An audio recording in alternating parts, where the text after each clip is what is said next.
Join us and our friends as we fall down the rabbit hole of security wonder. If you're ready to see how deep it goes, you've found the right place. Pour your tea. You're not late for office hours. And now, our Red Queen, Tarah Wheeler. Good and happy Thursday, everyone. It is wonderful to see you all again, as always, in this week's edition of Cybersecurity Office Hours. I'm Tarah Wheeler. I'm CEO of Red Queen Dynamics. It is a joy to be of service to this community, and I've got a friend today to have a conversation with and to talk with you all that I think is going to just absolutely knock your socks off. So thrilled today to have Will Brooks of Fifth Wall Solutions here with us. Will comes from humble origins as a traditional property and casualty insurance broker, all the way to becoming Fifth Wall Solutions MSP channel chief, solely focused on the incredibly dynamic realm of cyber insurance. Will's career path reflects his care for others combined with an unwavering fascination for technological trends about cybersecurity. Passionate about education, Will utilizes his interests and experiences to simplify the complexities of cyber insurance through lectures, podcasts, live streams, and roundtable discussions. So he's eminently qualified to do today's broadcast. Based on Long Island, Will enjoys exploring new coffee shops and beach spots with his wife, collecting retro video games, and satisfying his curious spirit by taking things apart to see how they're built.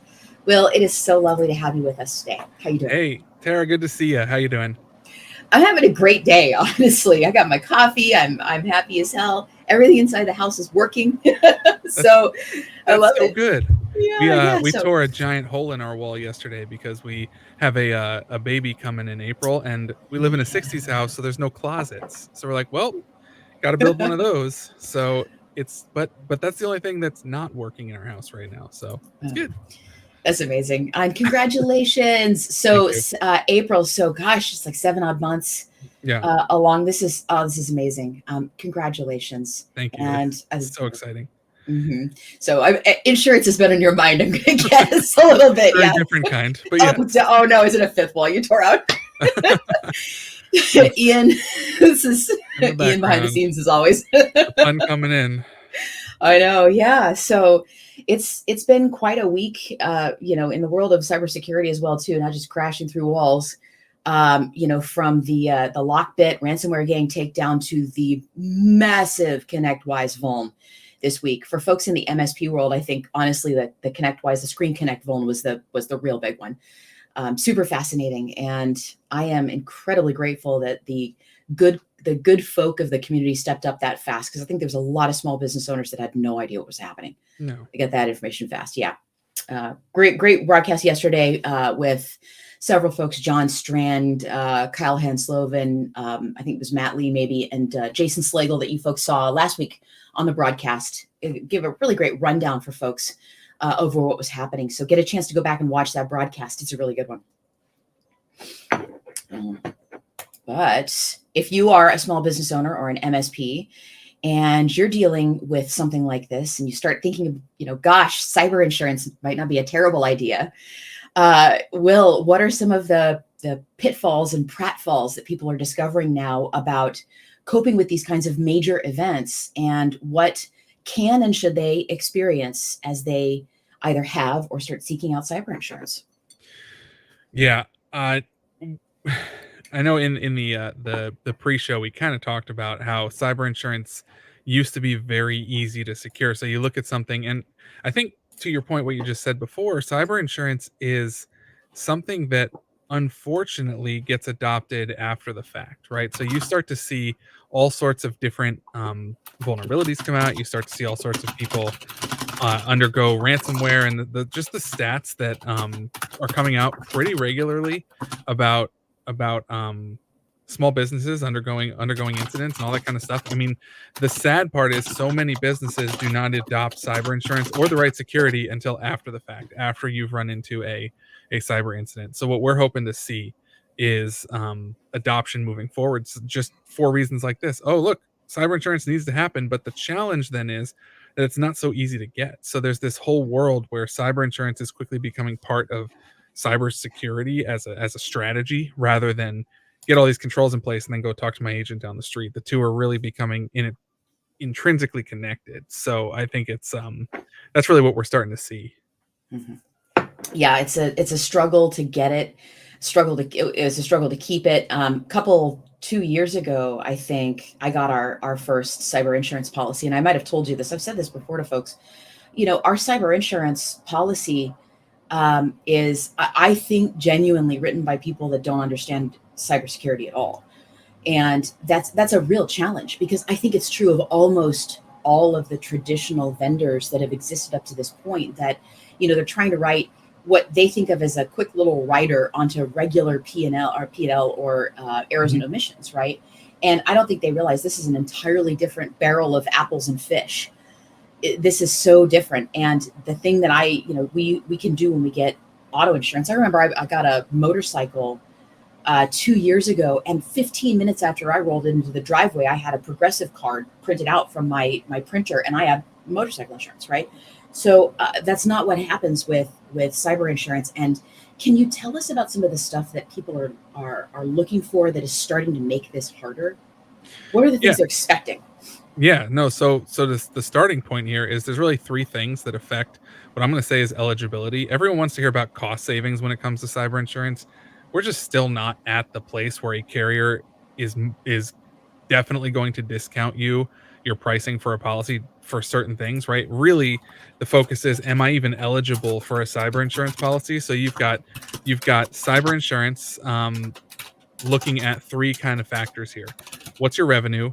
What's your industry? And then your security controls. So revenue and industry have always kind of been underwriting factors for a lot of insurance policy types, but the security component now is where things start to get crazy, because what carriers want to see is, like we like to say, you must be this tall to ride this ride. So there's almost like a minimum standard of what carriers are looking for in terms of good security before they're even going to consider a business eligible to take on a policy. They have to protect their investment, right? They're saying, "Hey, we're going to pay out if there's an incident, but if you're not doing anything to protect yourself, why would we take you on as a risk?"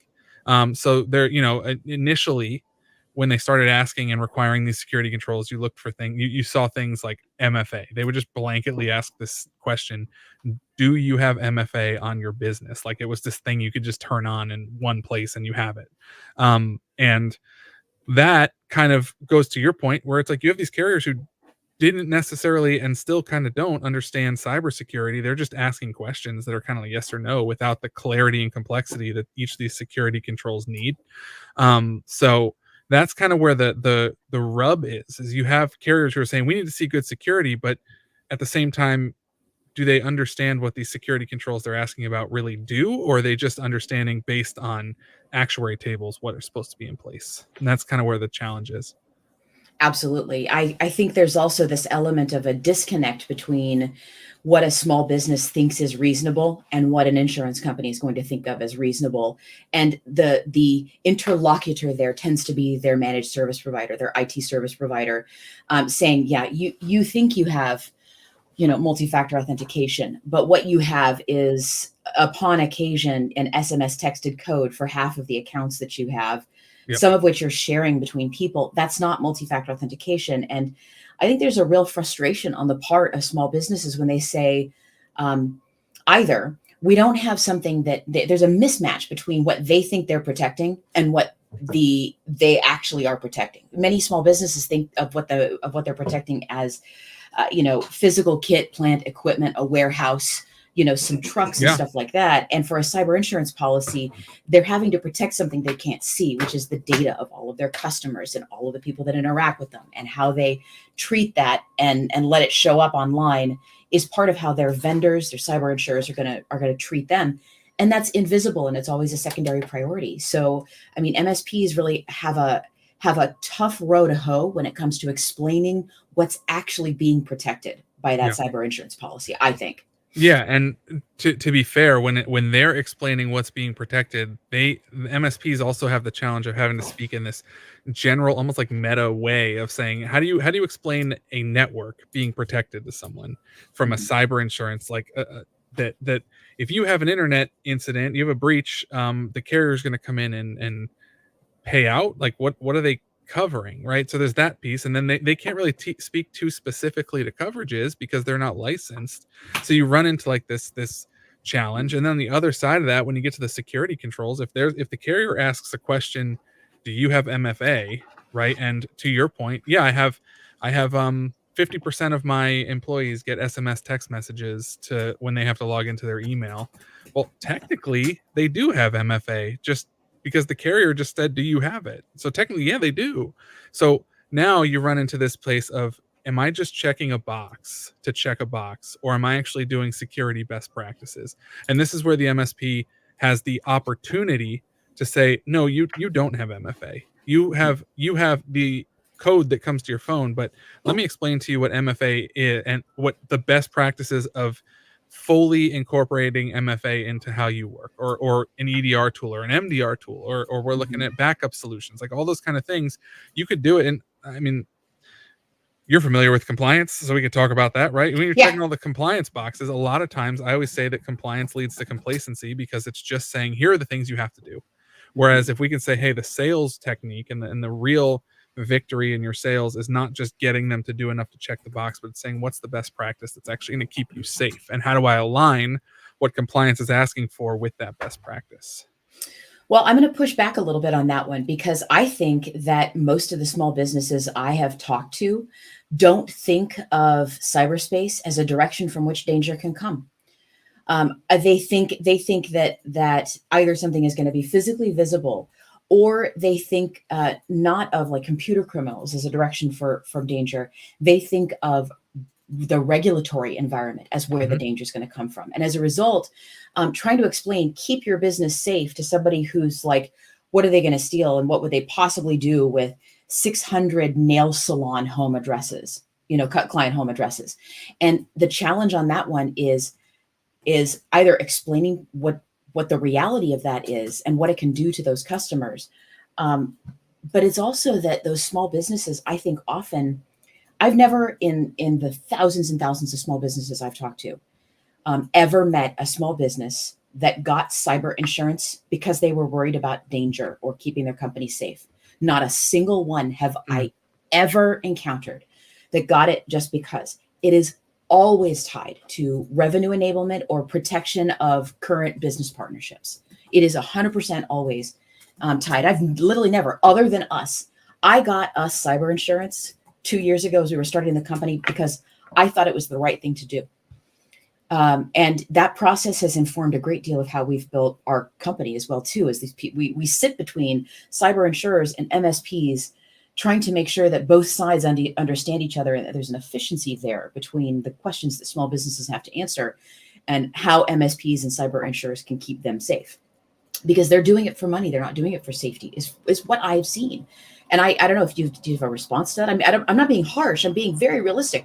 A 30-person trucking company in Iowa is a client of one of our clients, and they did not get our product or cyber insurance because they wanted to be safe. They got it so that they could continue getting contracts and selling into their vendor system. I mean, almost always it begins with money, right? I mean, that's a lot of people I talk to who are in the cyber insurance sales space will often start their sales process with the commercial crime coverages that cyber covers, not let's talk about the liability. Let's talk about the business staying afloat, the business interruption coverages and the reputational damage coverages and all that stuff. They always start with the money's lost coverages, and that's because they're most likely shooting for the soft spot in most business owners that says, hey, guess what? You can lose a lot of money from this. Cyber criminals are after your money.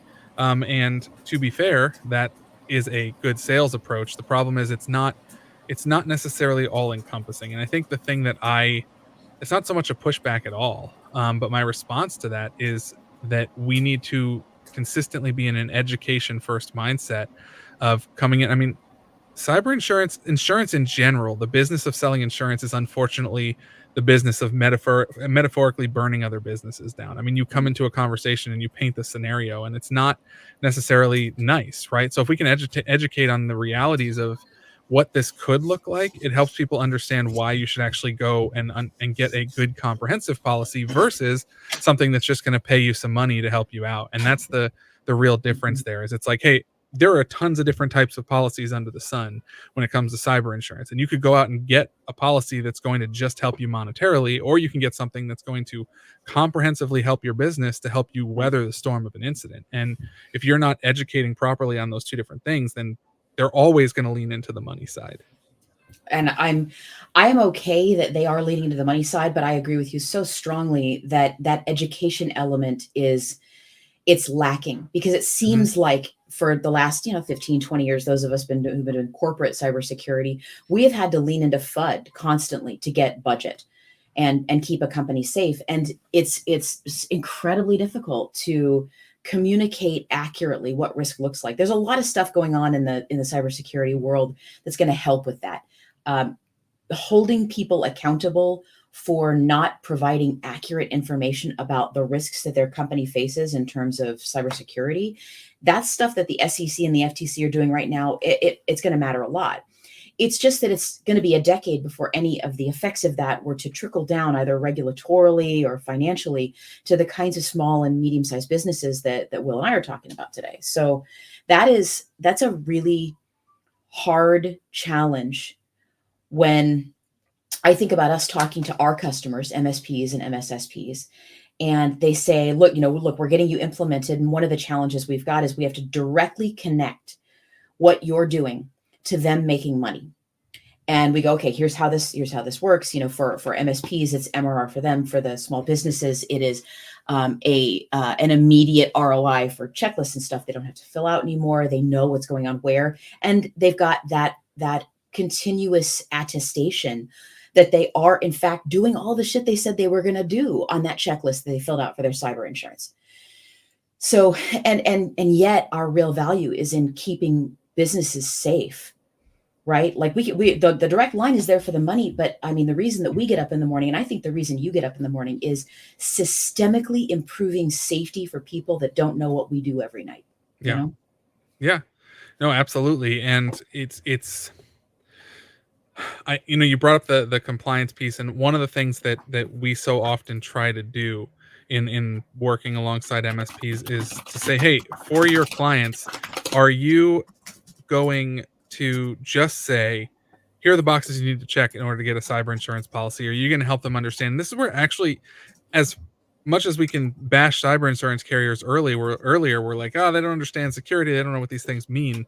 They are continuously updating their underwriting requirements. So like, on a quarterly basis, they're looking at those actuary tables and they're saying, what have we lost? What have we gained? Where have the claims paid out comes from? So all this stuff. And then they're saying, all right, we're going to start requiring this. So now it's not a requirement, but you're starting to see a lot of carriers pushing MDR, which for a while they weren't. And the difference that you're seeing is carriers become more and more focused in their requirements, where compliance standards as a whole, because they undergo iterations, maybe, I don't know, not very regularly at all, you run into a situation where compliance is almost like the outline. It's like, hey, this is your outline, right? Carriers are coming in, they're saying, we're going to fill in some of that outline now. We're going to say you need to have these specific things.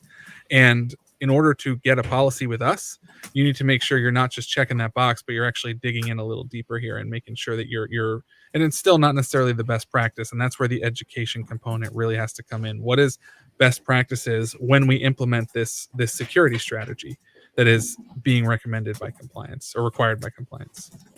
I'm thinking right now, several of the cyber insurance checklists that we serve contains information that doesn't appear on any of the NIST compliance lists. A really common question is there a financial or secondary control on transfers of larger than $25,000 in the business? It's a really common question. It's a good sorting question that is about security, and cyber insurers are asking this question, and yet, in a decade of doing corporate cybersecurity, I never encountered that as an internal checklist question on security or in compliance. And the reason why is it's not something we think about in cybersecurity. We don't think about the financial transactions as something that would be part of our cyber checklist. So I'm interested because I'm beginning to see a holistic model of what keeps a business safe and gives it resilience with smart checks at each major level of an action. And I think that's coming out of the collaboration of cybersecurity and cyber insurance, because cyber insurance is interested in the risk and damages, and cybersecurity is interested in the prevention and impact size. I think it's great. I love it. It's a whole encompassing cybersecurity strategy now. It's not just focusing on protection or resolution. You're saying, you know what, all of these things are vitally important pieces of the whole, so that all of them can work together to both keep my business safe from even having a cyber incident in the first place, but when something does happen, the pieces can be picked up. And one of the pieces, we were referencing the financial side of cyber insurance, and one of the conversations I always have with businesses is, hey, you know what you're not thinking of is, I did a panel discussion about a week and a half ago, 2 weeks ago. And one of the questions I brought up was, does everybody in this room have a person on retainer to do legal, to do forensics, to do public relations, to do credit monitoring, to do notification, all this kind of stuff? And no one raised their hand. Actually, I think one guy raised his hand, but most people did not raise their hand. And that's the reality, is what we're not thinking of when there's an incident is, oh man, I should probably get my lawyer involved. I should get I should go find a PR person. You don't have the time to do that. You're worrying about your business not running anymore. And you're losing, to your point, income now. I'm losing income because my computer's not working. So I'm going to put all this pressure on my MSP to get things back up and running when my MSP can't touch it because it's an active crime scene. So until all those other components get sorted out and taken care of, I'm sitting in the water, Exactly. I'm thinking right now of a talk that my lovely spouse did a while back. Devian Olaf did this talk. I think it's called Lawyer, Locksmith, Passport, Gun. And it's the 4 things where if you need them, it's too late to get them. So those 4 things, you start getting them now, and you find a way to get those things and be trained in their use and understand how to replace them, and develop those good relationships with them before you need them. Because the moment you need a lawyer, it's too late to start making phone calls and see if you can find somebody. You need to already have that person kind of ready to go and spun up, and they know who you are and they know to answer your phone call, right? And in that moment, when you've experienced a severe breach, when you've experienced business email compromise or ransomware, it's too late to go find a managed service provider. My wonderful small businesses out there. It's very common as a cybersecurity professional and a well-known one in my field for me to get random calls from people. I probably once or twice a day get a message from somebody who's like, I've experienced this devastating event, and it's a company, or it's a person, or it's their aunt, or it's a small business someplace. And they're like, we need to find somebody to help us with incident response. And depending on what I know about that person, it may be I send them to a nonprofit resource. I might send them to somebody else. It's pretty common for me to send people to places like, LMG Security in Missoula, or In Guardians here, or Black Hills InfoSec, depending on the level of the company. Or if it's a person, often there's very little that can be done. And for a small business that has no budget for incident response, I mean, that's the challenge we're looking at. You've got to get these things ready in advance. And I want to let you respond to that, and then I have a proposal for you. I mean, I don't know if there's much to respond to other than the fact that insurance is the prime example. If you need insurance because you're undergoing an incident right now, it's probably too late. And that brings me all the way back to what I said at the beginning. The sad reality is most people are not investing in good security and good insurance until it's after they've undergone something. It's like, oh, I've undergone an incident, I should probably look into fixing things to make sure this doesn't happen anymore, right? And it's like that's the backwards reality right now, and that's where the education's missing. So to your point, exactly, I agree. I love it. We need to go on a road show together on this one. Exactly. Just every chamber of commerce. By the way, I'm deadly serious about this. If you want your chamber of commerce to have me come talk, I will literally get on a plane and fly to any chamber of commerce that wants to have me come and talk about this stuff to 50 or more small businesses. Hell yeah, in a heartbeat, because we've got to start educating and we provide a great product, but ultimately what we're doing is we're providing a sense of safety and security, like QuickBooks does, about the fact that your financial transactions have been recorded, or like Fifth Wall does, in that sense of security that in given events, you are protected and you're safe, right? That is something that deeply matters. There's an exercise I love the insurance example. There's an exercise I used to make my executives do in companies. And it was, we're going to write the PII data breach press release now. And we're going to write the release that we want to be able to tell people in terms of what happened. And it's going to sound something like, we discovered that something happened, 17 hours ago, and we already had an incident report, an incident BCDR in place. We already had an incident plan. We contacted our attorneys. We contacted the relevant people. We had playbooks ready to go that had been rehearsed for a situation like this. The relevant segment of the network was disconnected and shut down. It's already on the way to forensics. We've notified relevant customers. Your SLAs are already being updated with whatever refunds are required and whatever pro rata is going on. And for anybody that's got any questions, here's our point of contact. Here's the number you can call. Here's the web page that has this information ready to go. And you could go through this whole exercise, and they're like, but we don't have an incident plan. And I'm like, okay, all right. Now we've discovered, all right, and we don't have a public point of contact for people that want to talk to us about security. Oh, really? Oh, okay. Right. You do this stuff in advance because you want not just the thought exercise of having done it, but you also want to get buy-in in a company. Yep. About what this looks like. It's why tabletop exercises are so powerful. I'm thinking of people like Ian Meyer, our wonderful Ian Meyer here, who's kind of in the background right now. If you want to pop up, you can, Ian, but maybe one of the most experienced human beings I've ever met in terms of tabletop exercises. And it's a joy and a pleasure to work with smart people. And I just love it. So have you had any real good luck, Will, with the kinds of there you go. Oh, shucks, thanks. Camera shy. Camera shy today. Have you any good luck with tabletop exercises with MSPs and just explaining to them what could happen in the event of their small businesses being breached? This is a great question. Tabletop exercises are not current. Tabletop exercises very much should include the cyber insurance component, and for a long time they didn't. Or if they did, it was just like, oh yeah, you call your insurance company and you do this now, right? And the challenge is, and I think this is where we did a talk at I think it was IT Nation back in November about this. We literally said, hey, look, it's a heavy ask for you as an MSP, but at the same time, like your clients are not all going to have the same insurance carrier. They could have, you have 50 clients, they could have like 20 different insurance carriers depending on the situation.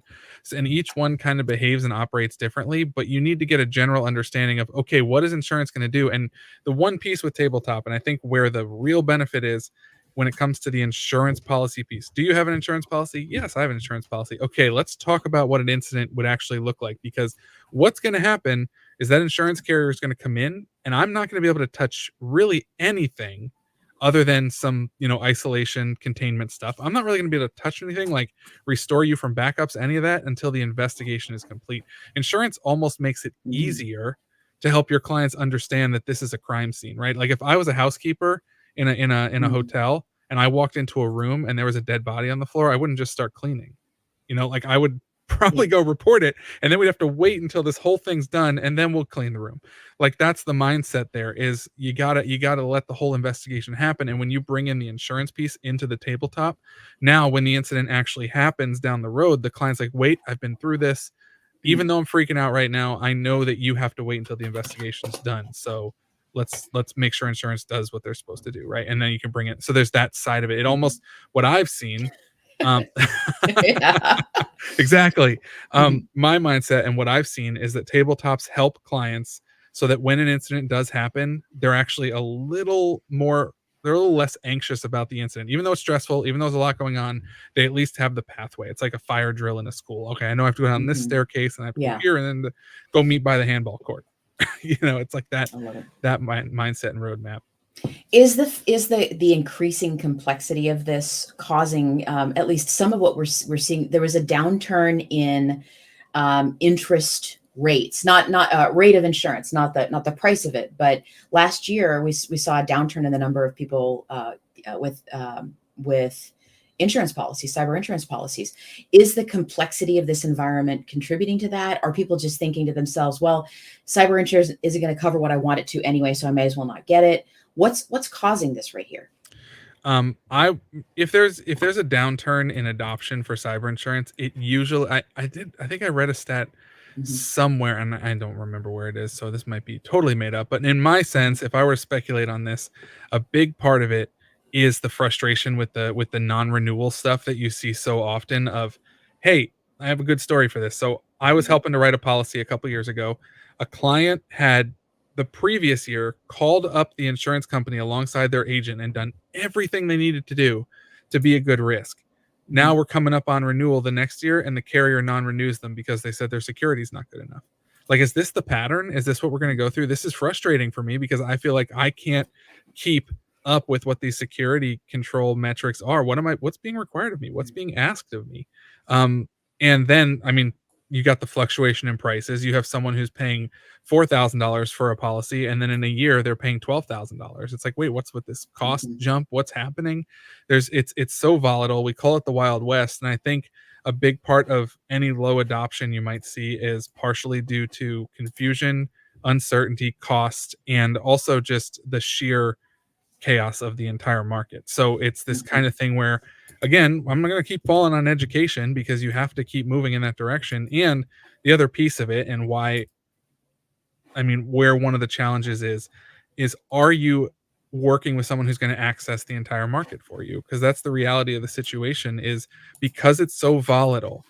Unlike your car insurance, I mean, where you go and you're like, I've been with this same auto carrier for 20 years and they're raising my rates. I've never had an accident. What Mhm. the heck? It's like, no, they're raising your rates every year for no reason. So unless you're jumping around and actually not blindly remarketing your policy or blindly renewing your policy every year, you can run into issues Mhm. because it's just carriers aren't maintaining their pricing structure over year. I mean, it's not just that a person is doing a good job and had no claims. It's also, I think, that the external market changes, the environment changes over Mhm. time. And people are like, I had no changes in my status. Why would they change? And the answer is the world you're driving in is different, right? Like the amount of risks, the exploitation benefits are going up in in terms of the size of the organization that can now be profitably exploited. That size of an organization that can be profitably exploited. I mean, we're seeing automated attacks on organizations making under $500,000 a year in revenue Yep. at this point, right? And automated, dedicated attacks on organizations that make less than $500,000 a year. That used to be unheard of because you couldn't get paid a reasonable hourly rate to attack them. And now, with the kinds of tools that are available, you can. And it's frankly still because there's so much low hanging fruit. There are But so many organizations that are still at a state of yeah. security that, they think they don't have anything worth stealing. Turns out you can pretty much take everything down to the Ethernet cables and the carpet. Yeah.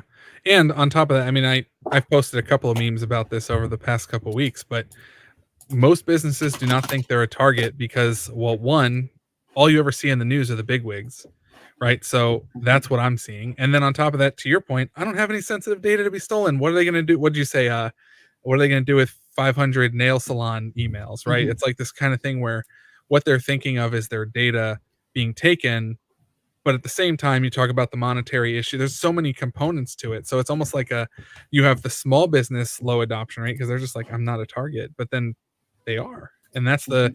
that's the lapse in education that's missing is if we can help clients understand and see that it's not about you being a target. Your cyber criminals aren't fishing with a pole, they're fishing with a net, and they're just casting it out there at this Yeah. point.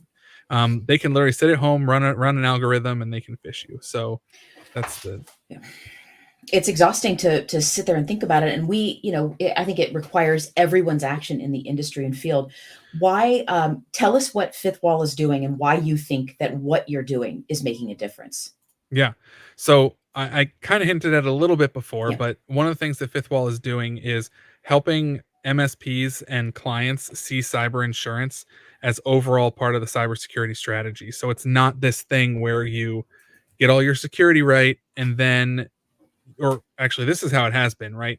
Hey, fill out this application. The application gets tossed over to the MSP. The MSP assists in it, advises on it, fills it out, whatever your practice is, goes back to the client. The client takes it to the agent submits it to the market says, you need these additional security controls. And you play this game of ping pong and it's ridiculous. So what Fifth Wall has done is really come alongside the MSP to say, hey, let's make sure that your security for that client is up to snuff through the lens of the insurance carrier, where they look at it and not just see this as a good risk, but an optimal risk, so that when we take it to market, yes, we're getting the best pricing, but you're also just going to get the most buy-in from the carriers. I mean, that's the goal here. And that's really where our whole approach has come into play, is to make sure that MSPs can enable more security and make sure their clients aren't running into this renewal game of ping pong and chaos and last minute projects and stuff like that. I'm glad, and you should be proud of that, because it's a problem. There's a lot of stuff. It's kind of funny. I spent a lot of time on the cutting edge of cybersecurity, and I've done hacks and been, in exciting rooms and things like that. And there's a lot of people that are like, I'm sorry, you're doing stuff with small businesses and compliance and cyber insurance. And I'm like, look, there is no problem that is boring at the scale of this one. We are talking tens of millions of businesses that are going to go out of, unless they have some control on security, unless they understand how to stay in supply chains, right? And this is the answer to that question. I think what you're doing is incredibly empowering, and you're going to the right place. The enterprises, they got it. They'll figure it out. Everybody's willing to tailor solutions around them. But it's the managed service providers that are the API to 33 million small businesses in this country. Right? These are the folks that can do this. It's like if you're going to try to get a new tax regulation passed and it's going to affect everybody, you don't try to tell individual people most of the time. You tell accounting firms, right? Because the accountants are the ones that are going to explain it to people and what it means and how it impacts them. And this is why this matters, I think. So I feel like what you're doing is going to accountants and saying, hey, here's how we can help you help your clients keep more of their money. And that interlocutory function is incredibly important. I'm really glad. You brought up the piece about going out of business too. I mean, I don't know what the stat is. There's stats that float all over the place, but it doesn't matter if it's 1%, 10%, 50%, whatever. Imagine the individual who is a small business owner who has put blood, sweat, and tears into starting this business. I mean, when you start a business, you lose a lot of your own personal time, right? It suddenly becomes I know. a business, right? So you put all this work, all this money, working late hours, overtime into the night to make this business, and you finally get to the point where you're in the black. And then some dude who's sitting at a computer runs an algorithm and wipes your whole business. Like didn't put in any work at all. And that's the heartbreak for me. And where if people would just take a moment to say, okay, wait, let me understand this. All this work I put in could be wiped out just because I didn't secure myself. It does change. It turns a light bulb on. So when you and that actually, when you brought up the money piece, like we're always thinking with our wallets, but when you actually can get at the heart of the business owner and say, hey, why did you start this business in the first place? I mean, money's always a part of it, but there's also this piece, like you get into that, you get into the story, the detail. Okay, what if that was all gone? And that's it. So yeah, it's heartbreaking. I am glad you're doing what you're doing, and this is part of what gets us up in the morning too. It is a joy to get to keep people safe and to do it before something devastating happens. There's an education component, because you got to warn people this is a thing that's out there, but there's a lot of people that know to lock their front door who've never had their house burgled, right? And that's a community of people saying, hey, these are best practices, and if you don't do these things, people are going to kind of wonder why you're not trying to keep your home safe, right? Because it's understood that there's some baseline security measures we all put into place. If you're an adult that has some property, you've got to do this stuff. And I think we need to get to a point where, we understand we need home insurance, right? That's just part of being a grown-up and securing your property.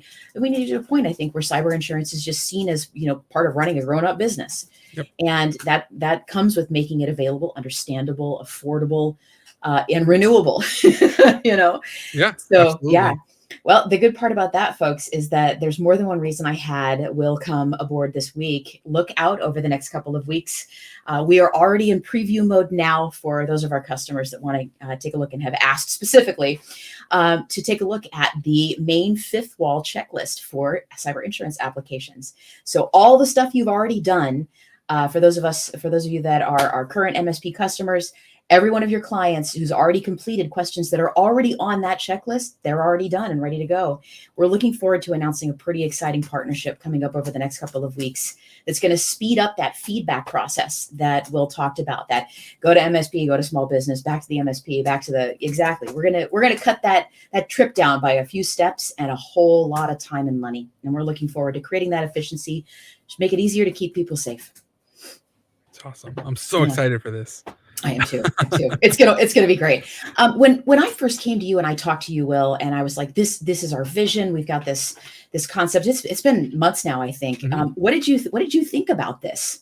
I'm just super curious. I mean, I was excited. I've been on a compliance kick for a while now too. So the challenge, I think, is that compliance and cyber insurance don't necessarily always line up perfectly. So it chases off the compliance people sometimes. But then also sometimes it's just like I get these little pieces. But it was really exciting to honestly, the funniest part was when we first met and I was just talking about what kind of the need is, and it was you and who else was on the call with me? I think it's Tilda. It might have been Tilda, our head of product, possibly, or maybe it was Nick. Yeah, it was both of them. It was both of them, all three, and you all had these big sheepish grins on your face. Like you already knew what to do, and I was like, "This is good." And for me, when it comes to the integrations and the partnerships and stuff, I like when people have ideas already, because I don't want to just stand around and shoot the breeze about what could be. So that was exciting. It's a great feeling. It's a great feeling. Yeah. It did. And the idea behind this, of course, is, we listened to our customers. We listened to the challenges they're having. And, an MSP is not going to tell their client, their small business client, God, it is the request you are making of me is unreasonable. No, they're going to say something like, let's see if we can get to it by next Thursday. But everybody's sweating behind the scenes trying to get these checklists done, handle, requests and stuff like that. And it's a major pain and pressure point. And so, we listen to them, we listen to cyber insurers and brokerages and agencies and underwriters. And so you were like, man, it would just be great if we just had the answers to all these questions already. And so me and Nick and Tilda are just beaming, we're like, oh, you're about to be so happy, brother. It's a good feeling. So I'm glad to know that. Is there anything else that you would like to mention before I get a chance to ask you our traditional last question of the broadcast?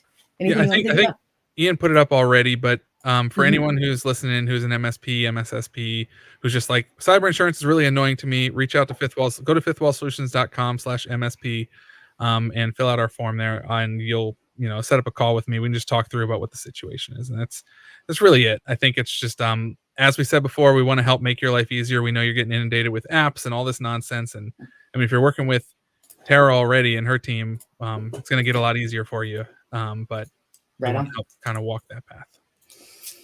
It's been a joy and a pleasure. All right. So Will, last question. All right. Yeah. We've had so many great answers to this, but, and I already know you're a person who likes taking things apart and putting them back together again, which I strongly approve of. But if you didn't do this, if this wasn't the thing that you woke up and did every single day, there's like an alternate universe, Will. Are you a cowboy or an astronaut or a gardener? What do you do if money's not really an object and you can do anything you want with the rest of your life? What is the job that you would have? What's the thing you would be?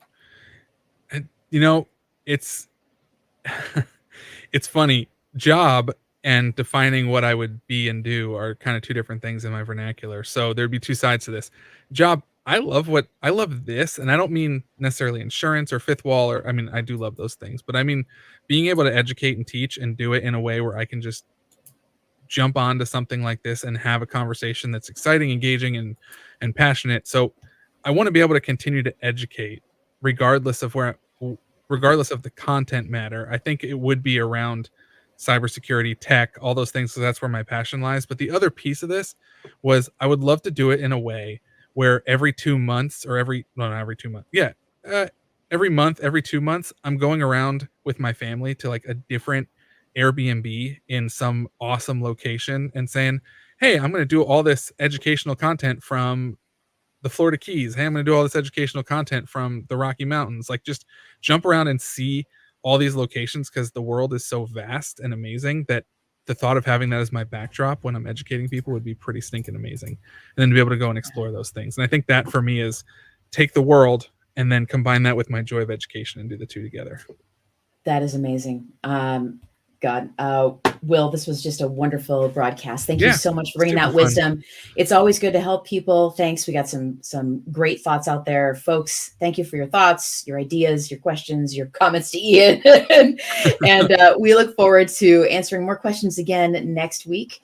And I think you should have a glorious Thursday. We'll talk with you all soon. Bye just for now. See you.